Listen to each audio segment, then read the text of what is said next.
Every day for 30 days, I am posting a tip for those of you who are in America considering immigrating to Norway after the results of the most recent presidential election. Day 3. Norwegians are not going to talk to you, and that's okay. Just a brief reminder that in the early days of these series, we're focusing on getting your head straight and your mentality and your goals aligned with what you're actually going to find in Norway before I give you pragmatic tips about getting here. Here's the deal. Norwegian hospitality looks different than what hospitality looks like in most of the world. When we think of Italy, we think of a grandma saying, "Come eat, come eat." I grew up with Pakistani and Indian best friends, and their moms, if you don't eat in their house, it's almost an insult to them. I know China, they invite you in and they want to give you food. In America, we want to invite people for dinner. Norway is one of the few places I actually think in the world where, generally speaking, it's a bit the opposite. I had a good friend on here once who's Norwegian that said the problem is that we call Norway Western, and they really didn't evolve with the rest of Western Europe to have those same norms. Now, of course, they did a little bit. I studied the Victorian era, and at that time, they were kind of trying to be more like Britain. But there are some things that just diverged as they evolved as a culture.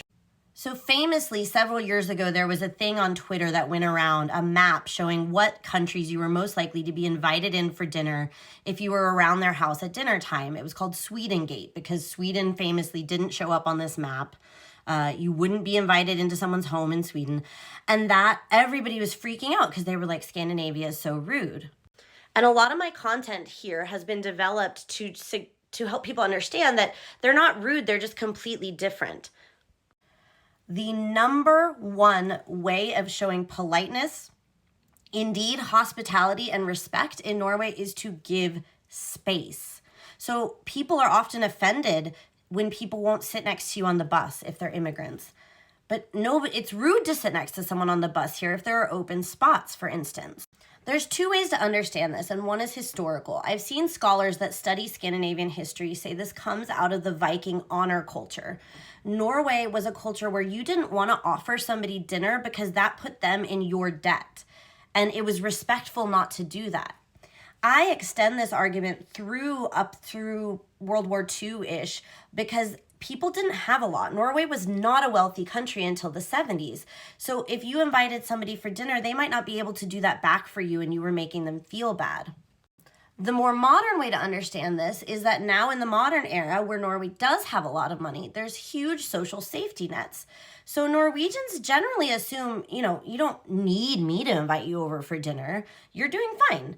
But you know what? If one time our car got stuck in the road and every neighbor was here to help us, they're there for you if you need it, but they're not necessarily assuming that you need sort of performative shows of hospitality in the interim.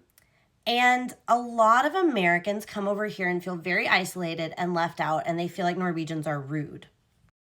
This goes back to day 1. You have to understand that it's not bad or good, rude or polite. They just have their own culture. And if you can see that they're showing you politeness in their own way, you'll be more happy when you come over here. Caveats to this. I will say that we're invited over to people's house for dinner a lot. I would just say that it's not as casual. People dress up when they do it. It's more of an occasion. And I was more culture shocked when I moved here from Texas, where in the South we have a real ritual of back and forth inviting one another over.